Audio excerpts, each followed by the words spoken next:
sa tubig. Doon ka lang sa sarili mong balon kumuha ng iyong iinumin. Dahil baka magtaksil din sa iyo ang iyong asawa. Dapat ang mag-asawa ay para lamang sa isa't isa at huwag makihati sa iba. Maging maligaya ka sa iyong asawa na napangasawa mo noong iyong kabataan. Maganda siya at kaakit-akit gaya ng usa. Sana ay lagi kang lumigaya sa kanyang dibdib at maakit sa kanyang pag-ibig. Anak, huwag kang paaakit sa malaswang babae o hibuin man ang kanyang dibdib, sapagkat nakikita ng Panginoon ang lahat ng iyong ginagawa. Saan ka man naroroon, tinitingnan ka niya. Ang masamang tao ay bihag ng kanyang kasamaan, para itong bitag na hupuli sa kanya. Maliligaw siya dahil sa kanyang kamangmangan at mamamatay dahil ayaw niyang itinutuloy. Dagdag na babala. Ika-6 na kabanata. Anak, kapag nangako kang managot sa utang ng iba at naipit ka sa pangakong iyon, ganito ang gawin mo upang maayos ang pananagutan mo sa kanya. Puntahan mo siya at makiusap na pakawalan ka niya sa iyong pananagutan. Huwag kang titigil na makiusap hanggang sa maging malaya ka, tulad ng isang ibon o usa na nakawala sa isang mangangaso. Kayong mga tamad, tingnan ninyo at pag-aralan ang pamumuhay ng mga langgam upang matuto kayo sa kanila. Kahit na walang namumuno ang nag-uutos sa kanila, nag-iipon sila ng pagkain kapag tag-araw at panahon ng anihan, upang may makain sila pagdating ng tag-ulan. Kayong mga tamad, matutulog na lang ba kayo? Kailan kayo gigising? Kaunting tulog, kaunting pahinga, at ang paminsan-minsang paghalukit-kit ng mga kamay, at hindi ninyo mamamalayan, darating ang kahirapan na para kayong ninakawan ng tulisan. Ang taong walang kwenta at masama ay puro kasinungalingan ang sinasabi.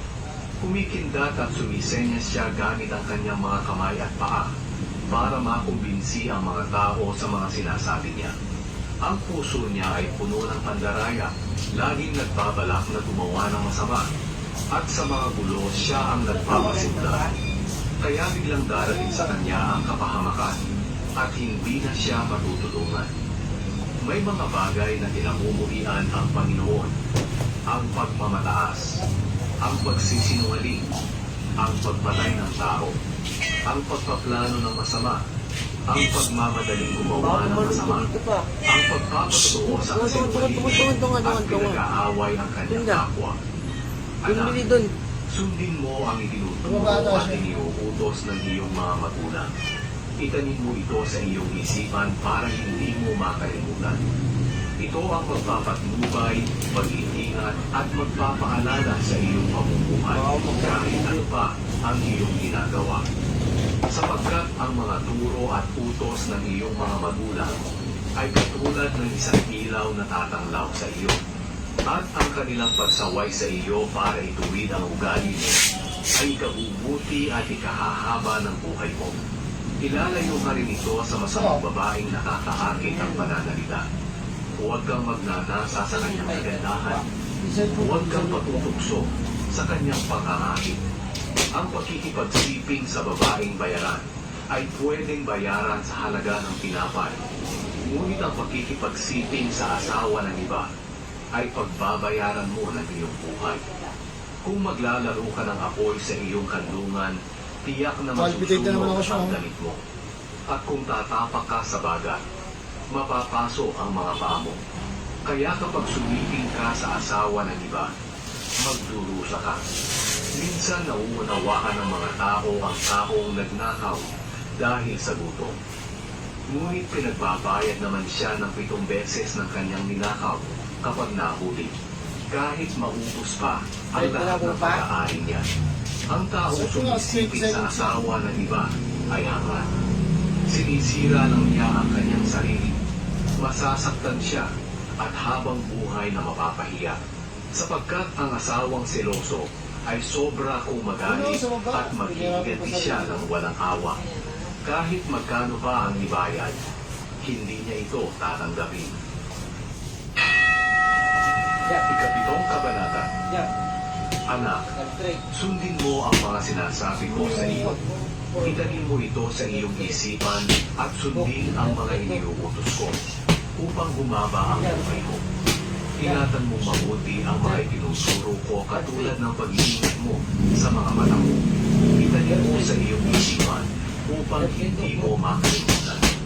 Ituring mo na parang kapatid na babae ang karunungan at ang pangunawa na parang isang malapit na kaibigan, sapagkat ilalayo ka nito sa masamang babaeng nakakaakit at pananalita. Ang masamang babae, minsan dumungaw ako sa bintana ng aming bahay. Nakakita ako ng mga kabataang lalaki na wala pang buwang sa buhay. Isa sa kanila ay talagang mangmang. Lumalakad siya patungo sa kanto kung saan naroon ang bahay ng isang masamang babae. Takip-silig na loob at malapit ng tubig. Sinalubong siya ng isang babae na ang suot ay katulad ng suot ng isang babaeng bayaran. Nakapagplano na siya ng gagawin sa lalaking iyon. Maingay siya at hindi mahiyain. Hindi siya nanatili sa bahay. Madalas siya makita sa mga lansangan, mga kanto at mga plaza. Paglapit ng lalaki, alagad niya itong pinalitan at hindi na niyang sinabi. Tinupad ko na ang pangako kong maghandog at may mga sobrang karne doon sa bahay na mula sa aking inihandog. Kaya hinanap kita at mabuti naman nakita kita. Sinakinan mo na ang aking higaan ng makulay na telang galing pa sa isito. Nilagyan ko iyon ng pabangong mira, alo, at cinnamon. Kaya halika na, doon tayo magpakaligaya hanggang umaga. Dahil wala rito ang asawa ko, naglakbay siya sa malayo. Marami siyang dalang pera at 2 linggo pa bago siya bumalik. Kaya naakit niya ang lalaki sa pamamagitan ng kanyang matatamis at nakakaakit na pananalita. Sumunod agad ang lalaki na parang bakal na papunta sa katayan. Tulad ng isang isa na patungo sa ita. At doon papanahin siya at tatapos sa kanyang puso. Para rin siyang isang ibon na nagmamadali papunta sa bilang ng kamatayan. Ngunit hindi niya ito nalalaman. Kaya mga anak, pakinggan ninyong mabuti ang aking mga sinasabi. Huwag kayong paaakit sa ganyang uri ng babae at huwag ninyong hayaan na kayo'y kanyang iligaw. Marami na ang mga lalaking napahamak dahil sa kanya. Kapag pumunta kayo sa bahay niya, para na rin kayo pumunta sa daigdig ng mga patay. Papuri sa karunungan. Ikawalong kabanata. Ang karunungan at pangunawa ay katulad ng taong nangangarap. Tumatayo siya sa matataas na lugar sa tabi ng daan, sa mga kanto, sa mga pintuan ng lungsod, at mga daanan. Nangangaral siya ng malakas. Kayong mga tao sa buong mundo, pakinggan ninyo ang... Shoutout Champ Idol Ronald Acero Alabormina. Salamat Champ Idol. Solid ka talaga tol. Magkaroon kayo ng pangunawa. Makinig kayo sa sasabihin ko, sapagkat ito ay tama at kapaki-pakinabang. Ang sinasabi ko ay pawang katotohanan lamang. Sa nagsasalita ng masama, ako ay nasusuklang. Pawang matuwid ang sinasabi ko. Hindi ako nagsasalita ng kasinungalingan o pandaraya. Ang lahat ng sinasabi ko ay malinaw at pawang tama sa taong may pangunawa. Pahalagahan ninyo ang karunungan at ang pagtutuwid ko sa inyong ugali kaysa sa pilak at ginto. Sapagkat hindi na mahalaga ang karunungan kaysa sa mamahaling niyas at hindi ito matutumbasan ng mga bagay na hinahangan mo. Ako ang karunungan at alam ko kung paano unawain ang tama at mali. At alam ko rin kung paano magpasya ng tama. Ang may takot sa Panginoon ay lumalayo sa kasamaan. Namumuhi ako sa kapalaluan, kayabangan, pagsisinungaling at masamang pag-uugali. Magaling ako magpayo at may sapat na kaalaman.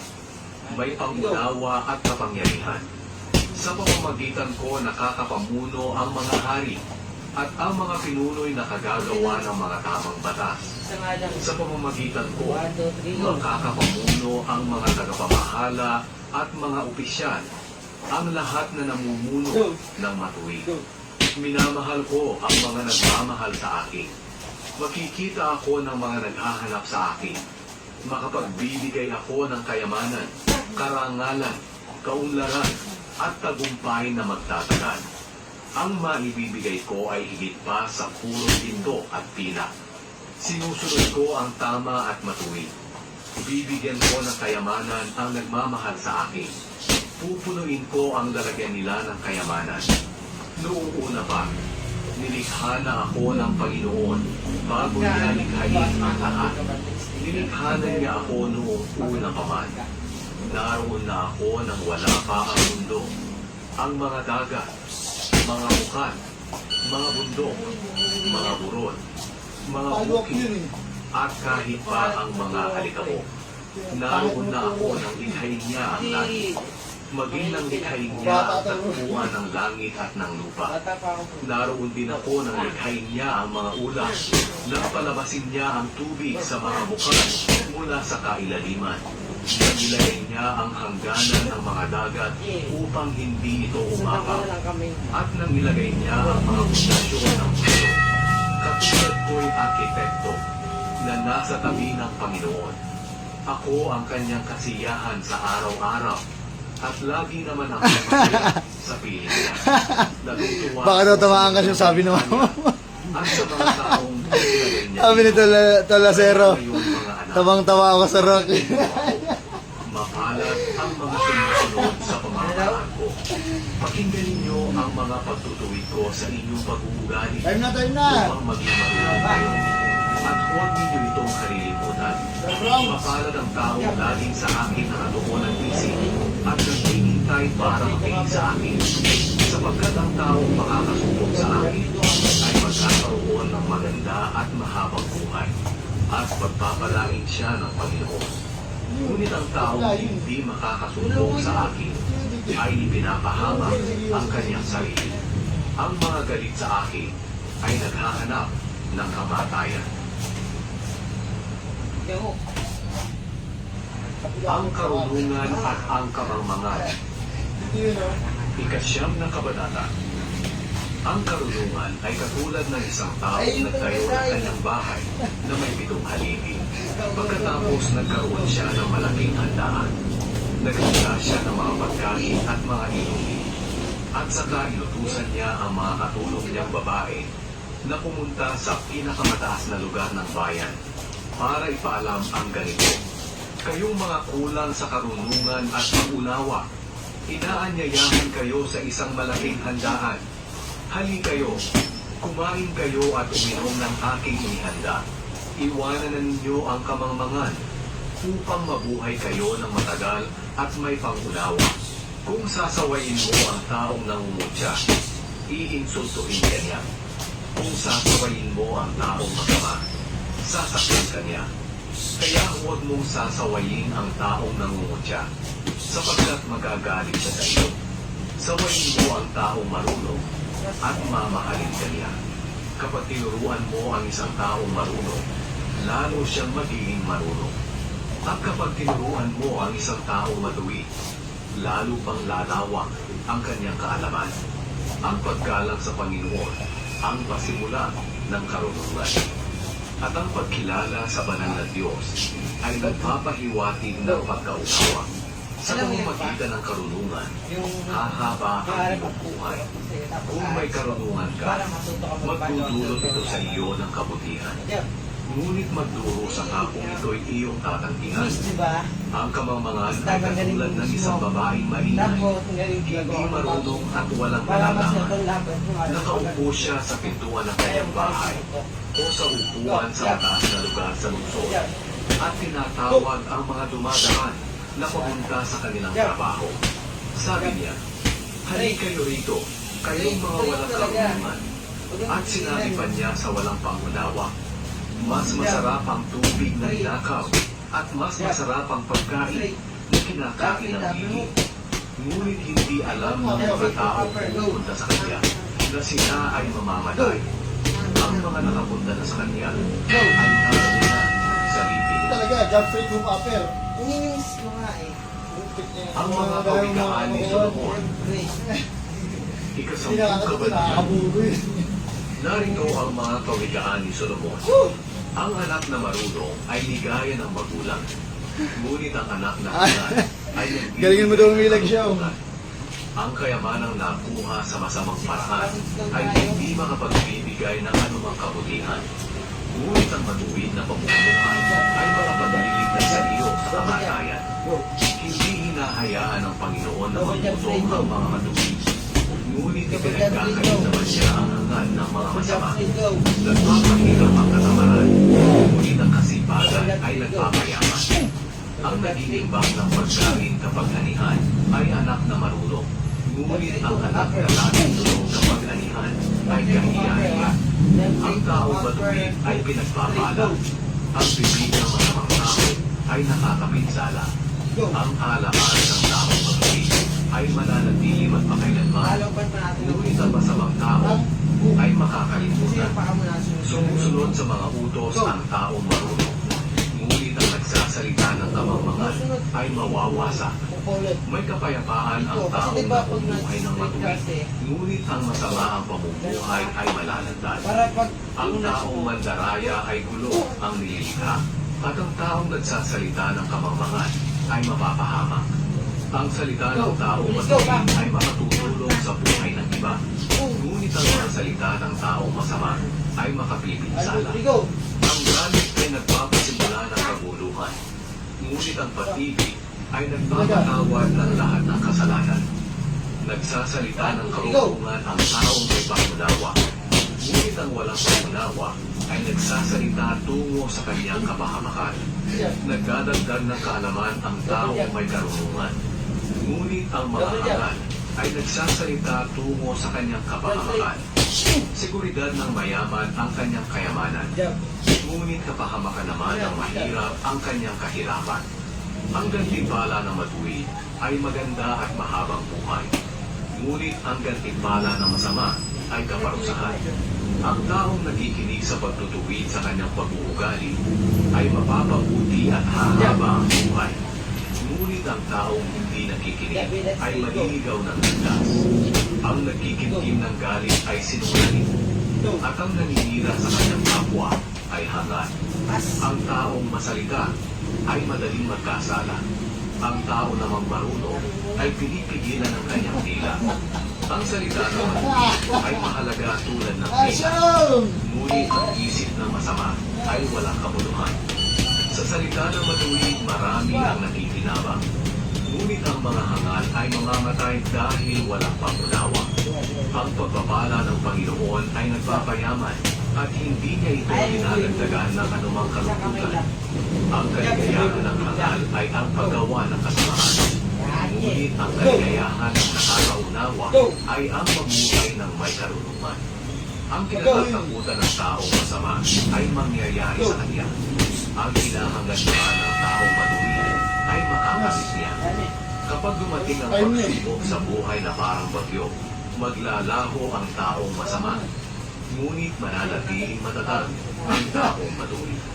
Ang tamad na kinukonsumi ang kanyang amo ay gaya ng suka na nakakangilo Pawis na eh. at ng usok na nakakaluha.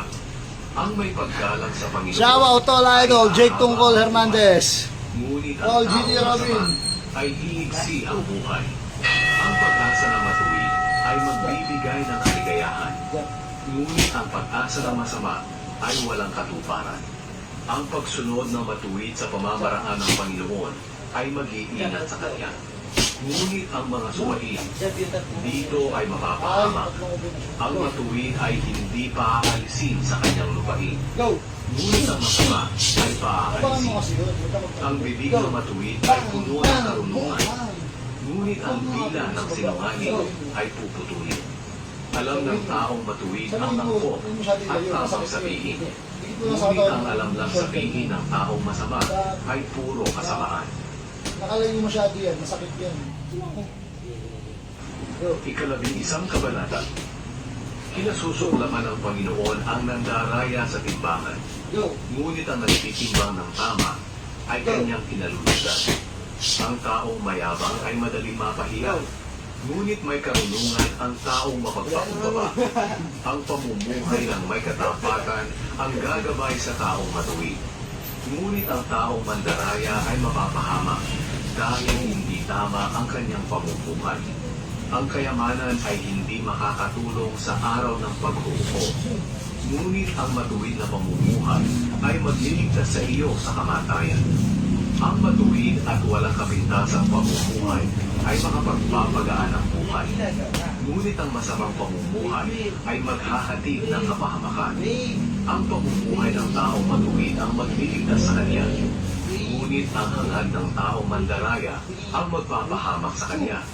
Kapag namatay ang taong masama, pag-asa niya ay mawawala at ang kanyang mga inaasahan ay mawawala ng kabuluhan.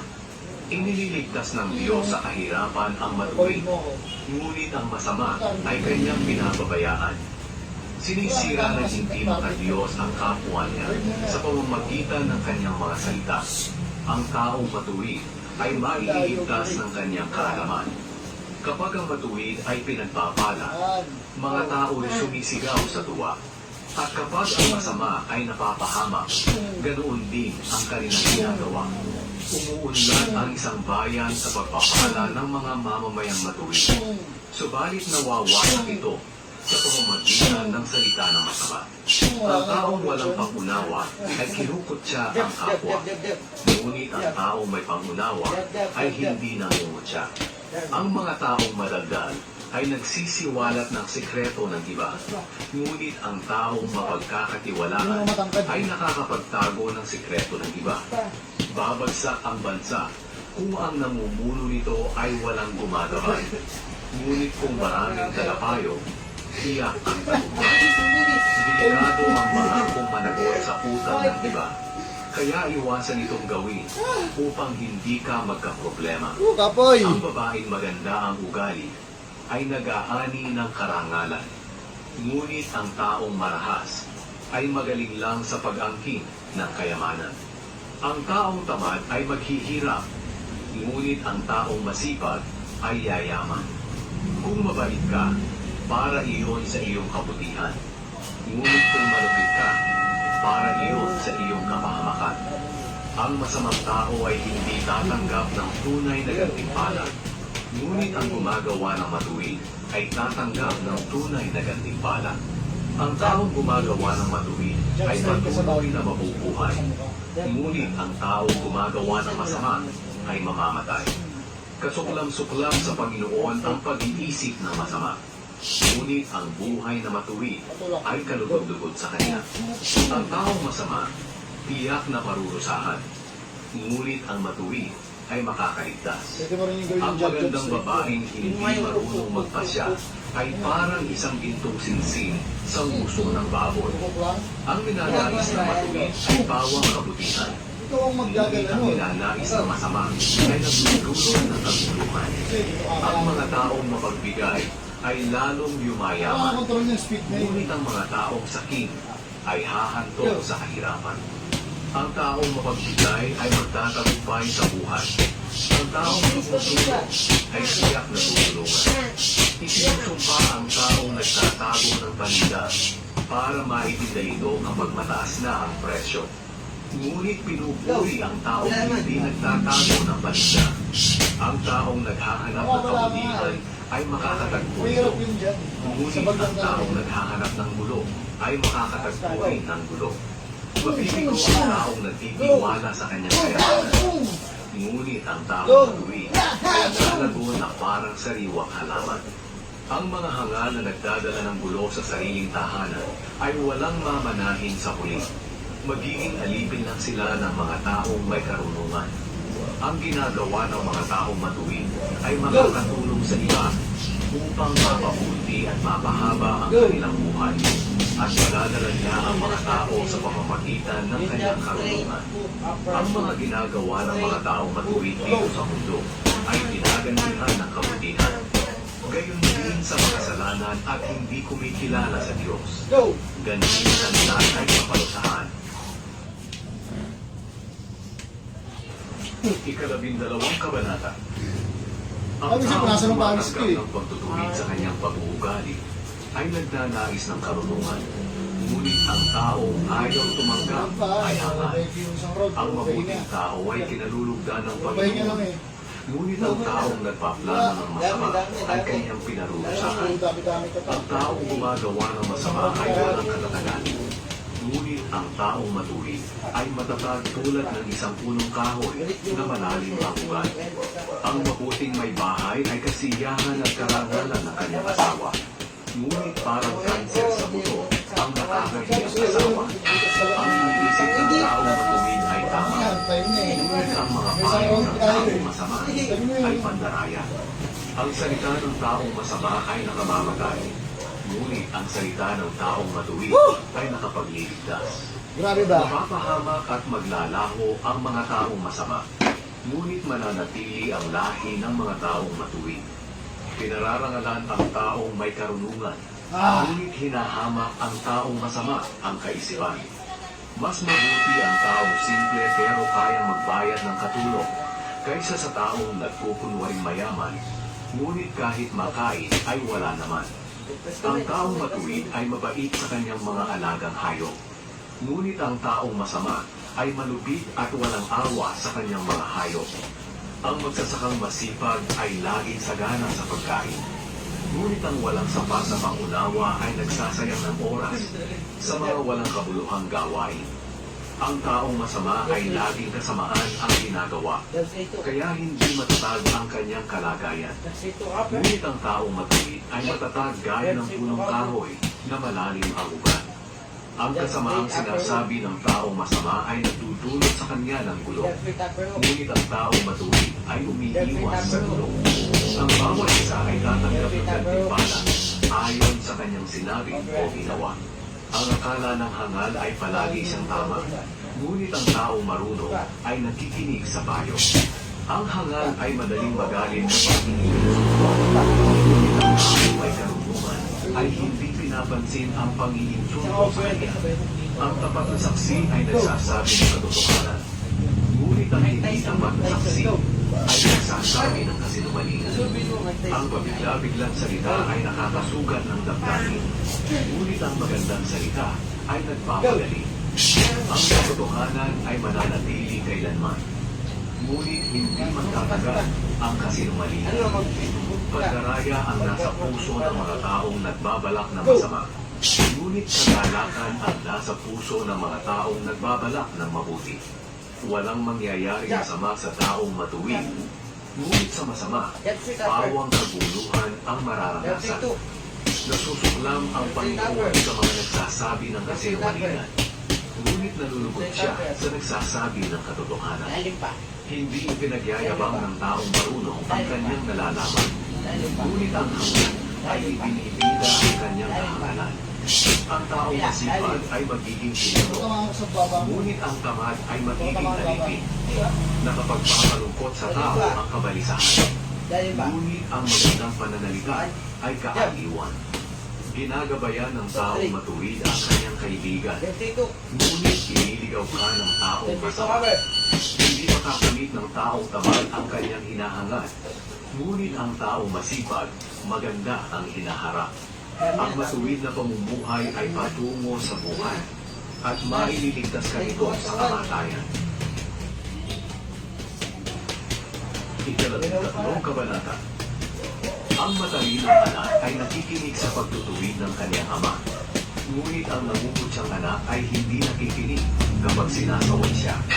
Ang taong nagsasalita ng mabuti ay gagantihan ng mabuting bagay. Ngunit ang salita ng taong hindi tapat ay gagantihan ng karusan. Ang taong mag-ingat sa pagsasalita ay nag-iingat ng kanyang buhay. Ngunit ang taong maligdan, tungo sa sarili ay kapahamakan. Ang taong tamad, hindi makukuha ang hinahangad. Ngunit ang taong masipag ay magkakaroon ng higit pa sa kanyang hinahangal. Ang taong matuwid ay namumuhi sa kasinungalingan. Ngunit ang taong masama ay gumagawa ng mga bagay na kahiya-hiya. Ang taong walang kapintasan ay iingatan dahil sa kanyang matuwid na pamumuhay. Ngunit ang makasalanan ay mapapahamak Shoutout sa'yo, dahil sa Ashon. kanyang kasamaan. May mga taong nagkukunwaring mayaman, ngunit mahirap naman. At may mga nagkukunwaring mahirap, ngunit mayaman naman. Ang taong mayaman kapag dinukot ay may pantubos sa kanyang buhay. Ngunit ang taong mahirap, ni hindi man lang pinagtatangkaan. Ang buhay ng taong matuwid ay parang ilaw na maliwanag. Ngunit ang buhay ng Pwede na masama magpadsiyasyong ay ba? parang ilaw na namatay. Na ako po eh. Ang kayabangan ay humahantong sa kaguluhan at pagtatalo. Ngunit ang nakikinig sa payo ay nagpapahiwatig ng karunungan. Ang kayamanang nakuha sa pandaraya ay madaling nawawala. Isa lang naman po isa lang. Ngunit ang kayamanang pinaghirapan ay pinagpapala. Nasa motor din. Ang hangarin na naantala ay nakapanghihina. Ngunit ang hangarin na natupad ay nakapagpapalakas at nakapagpapasigla. Ang taong tumatanggi sa turo at utos sa kanya ay mapapahamak. Ngunit ang sumusunod dito ay gagantimpalaan. Ang mga turo ng taong may karunungan ay magpapabuti at magpapahaba ng iyong buhay at mailalayo ka sa kamatayan. Ang taong may mabuting pangunawa ay iginagala. Ngunit ang taong taksil ay kapahamakan ang kahahantungan. Ang taong marunong umunawa kung ano ang tama at mali ay pinag-iisipan muna ang isang bagay bago niya gawin. Ngunit ang taong hangal ay hindi nag-iisip. Ipinakikita niya ang kanyang kahangalan. Ang masamang suko ay lumilikha ng kaguluhan. Ngunit ang mapagkakatiwalaang suko ay nagpapabuti ng buhay. Ang taong ayaw ng pangaral ay dadanas ng kahirapan at kahindihan. Ngunit ang tumatanggap nito ay pararangalan. Ang pangarap na natupad ay nagtutulot ng ligaya. Subalit ang taong hangal ay hindi tumipigil sa paggawa ng masama. Kapag ang lagi mong kasama ay isang taong marunong, magiging marunong ka rin. Ngunit kung hangal ang lagi mong kasama, ay mapapahamak ka. Ang kapakamakan ay darating Lumalaban pa tayo, idol. saan man sila magpunta. Ngunit ang mga matuwid ay gagantimpalaan ng mabubuting bagay.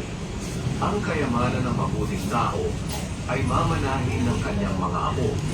Ngunit ang kayamanan ng makasalanan ay mapupunta sa mga matuwid. Kumali man ang sagana ang lupain ng mahihirap, hindi rin sila makikinabang dito. Dahil sa hindi makatuwirang patakaran ng iba, ang mapagmahal na magulang ay nagdidisiplina ng kanyang anak. Sapagkat kung mahal mo ang iyong anak, itutuwid mo ang kanyang ugali. Ang taong matuwid ay makakakain ng sapat. Ngunit ang masasama ay magpuputo. Ikalabing-apat na kabanata. Ang marunong na babae ay pinatatatag ang kanyang sambahayan. Ngunit ang hangal na babae ay sinisira ang kanyang sariling tahanan. Ang taong namumuhay sa katuwiran ay may takot sa Panginoon. Ngunit ang namumuhay sa kasamaan ay humahamak sa kanya. Ang salita ng hangal ang magpapasama sa kanya. Ngunit ang salita ng marunong ang mag-iingat sa kanya. Kapag wala kang hayop na pang-araro, wala kang aaningin. Ngunit kung may hayop ka at malakas pa, marami ang iyong aaningin. Ang tapat na saksi ay hindi nagsisinungaling. Ngunit pawang kasinungalingan ang sinasabi ng saksing sinungaling. Ang taong nangungutya ay hindi magkakaroon ng karunungan kahit ano pa ang kanyang gawin. Ngunit ang taong may pangunawa ay madaling matututo. Iwasan mo ang mga hangal dahil wala kang mabuting matututunan sa kanila. Ang karunungan ng taong marunong umunawa kung ano ang tama at mali ang nagbibigay sa kanya ng kaalaman kung ano ang kanyang gagawin. Ngunit ang kahangalan ng taong hangal ang magliligaw sa kanya. Baliwala sa mga hangal ang makagawa ng kasalanan. Ngunit ang taong matuwid ay gustong maging kalugod-lugod sa Diyos. Ikaw lamang ang nakakaalam ng iyong kabiguan at kagalakan. Mawawasak ang tahanan ng taong masama, ngunit uunlad ang tahanan ng taong matuwid. Maaaring sa tingin mo ang daang tinatahak mo ay matuwid, ngunit kamatayan pala ang dulo nito. Maaaring maitago ang kalungkutan sa pamamagitan ng pagtawa, ngunit pagkatapos ng kasiyahan, nariyan pa rin ang kalungkutan. Ang tao ay tatanggap ng nararapat sa kanya kung ano ang ginawa niya, mabuti man o masama.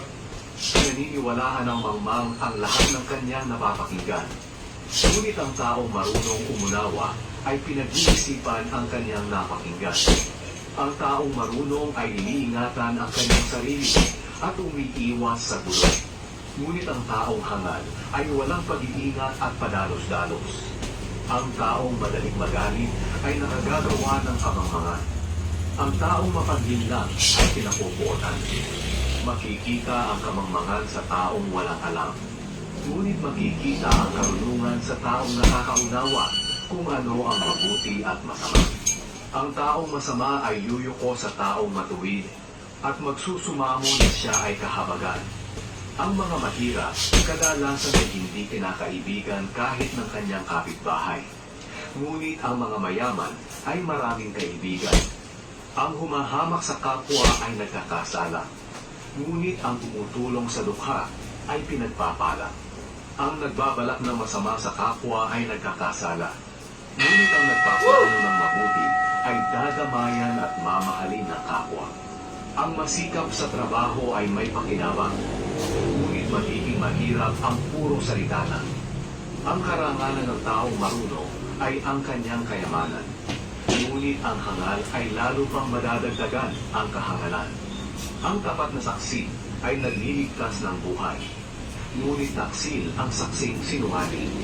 Ang taong may takot sa Panginoon ay may kasiguraduhan at siya ang kanlungan ng kanyang sambahayan.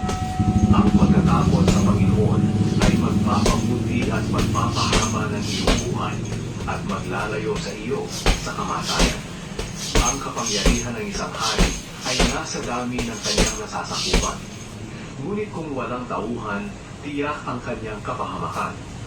Ang mapagpasensya ay masigit ang karunungan. Ngunit ang madaling magalit ay nagpapakita ng kahangalan.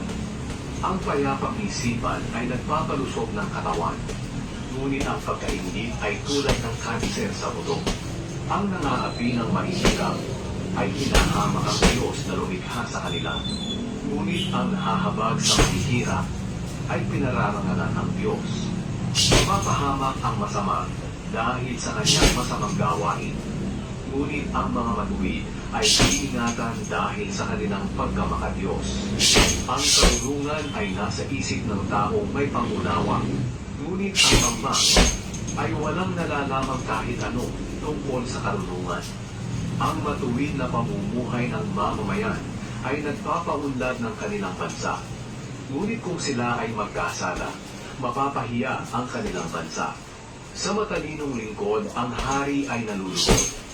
Ngunit sa hangal na lingkod, siya ay napupuot.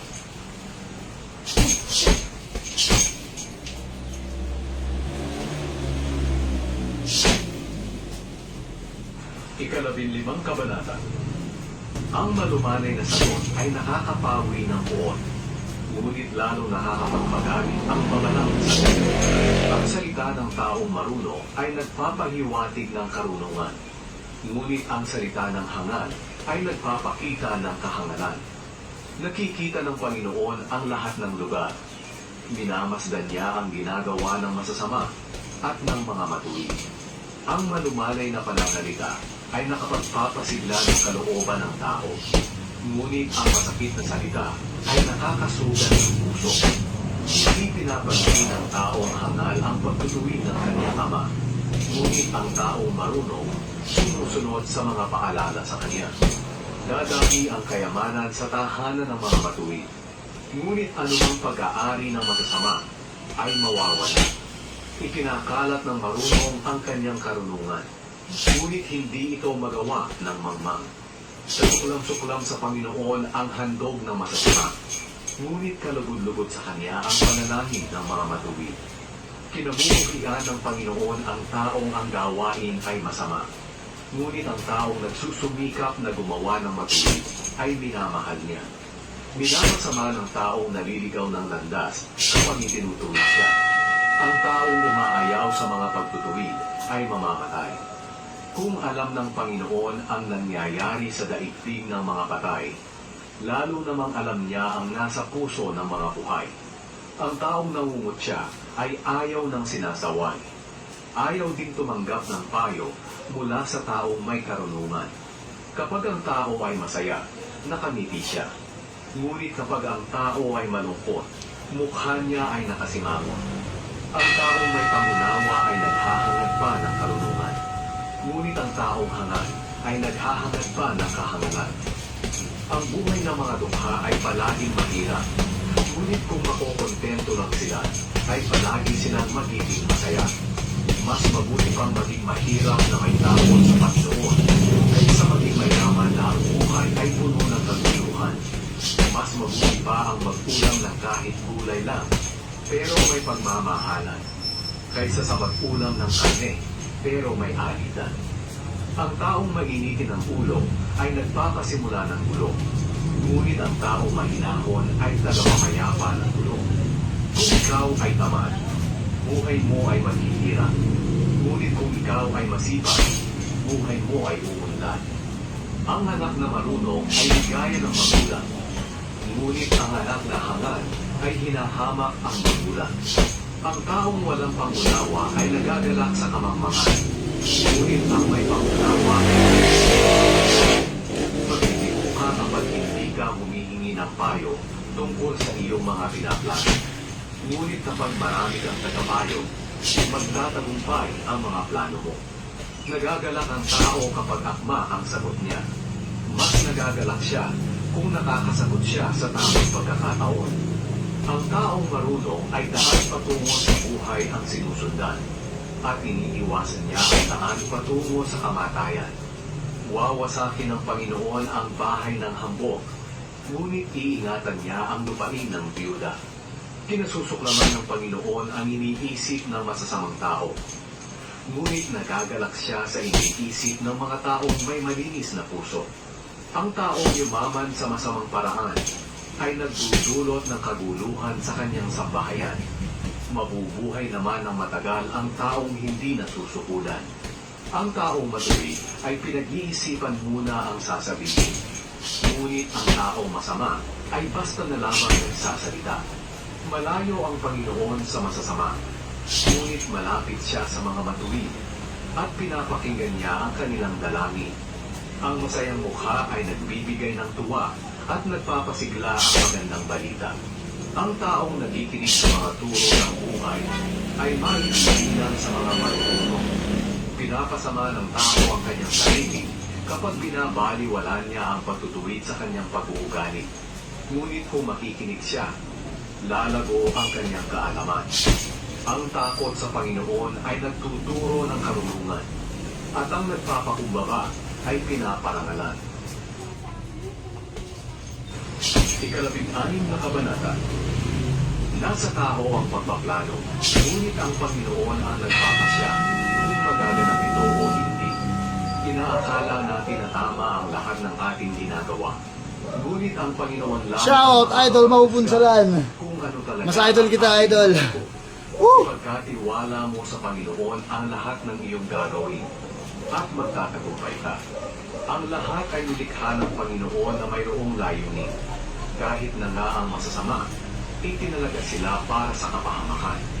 Kinasusuklaman ng Panginoon ang mayayabang, at tiyak na sila'y parurusahan. Kung minamahal natin ang Panginoon ng may katapatan, patatawarin niya ang ating mga kasalanan. Kung may takot tayo sa Kanya ng may paggalang, makalalayo tayo sa kasamaan. Kapag kinalulugdan ng Panginoon ang ating pamumuhay, kahit na ang ating kaaway ay gagawin niyang ating kaibigan, mas mabuti ang kaunting halaga na pinaghirapan kaysa sa malaking kayamanan galing sa masamang paraan. Ang tao ang nagpaplano, ngunit nasa Panginoon ang kaganapan nito. Ang haring pinapagnubayan ng Panginoon, palaging tama ang paghaton. Ayaw ng Panginoon ang dayaan sa kalakalan. Sa mga hari ay katuklang-tuklang ang paggawa ng kasamaan, dahil magpapatuloy lamang ang kanilang pamamahala kung sila ay makatuwiran.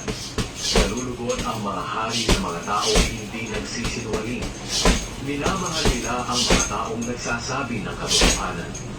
Kapag ang hari ay nagalit, maaaring may masawi. Kaya sinisikap ng tao marunong na malugod ang hari. Hindi pinapatay ng hari ang tao sa kanya ay kalugod-lugod.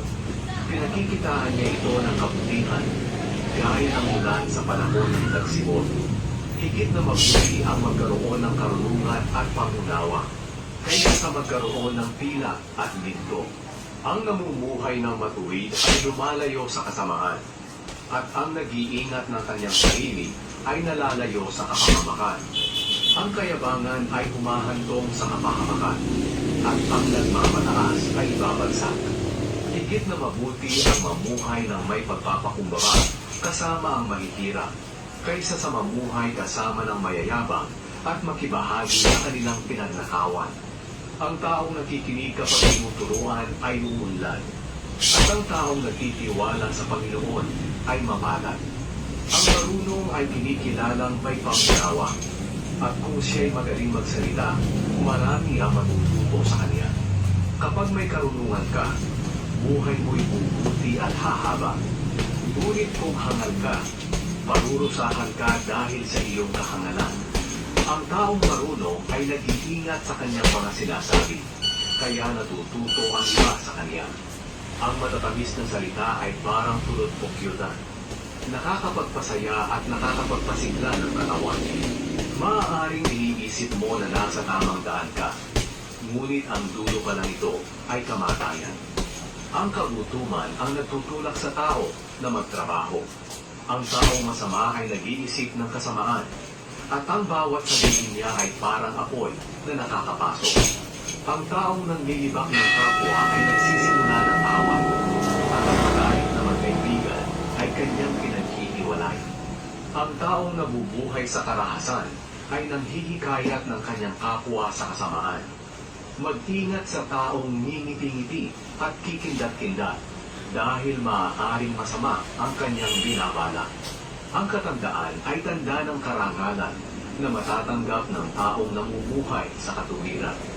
Higit na mabuti ang taong mapagpasensya kaysa sa taong makapangyarihan. Higit na mabuti ang taong nakakapagpigil sa sarili kaysa sa taong nakakasakop ng isang lungsod. Nagpapalabunutan ang mga tao upang malaman kung ano ang kanilang gagawin. Ngunit nasa Panginoon ang kapasyahan. Ika-17 kabanata. Ang kaunting pagkain na pinagsasaluhan ng may kapayapaan ay higit na mabuti kaysa sa maraming pagkain, ngunit may aitan. Pamumuluan ng marunong na libot ang nakakahiyang anak ng kanyang amo, at sa kanilang mamanahin, makakabahagi pa ito. Sinusubok ng Panginoon ang puso ng tao katulad ng pilang at bilto, na sinusubok sa apoy kung ito ay tunay o hindi. Ang taong masama ay gustong makinig sa kapwa niya masama, at ang taong sinungaling ay gustong makinig sa kapwa niya sinungaling.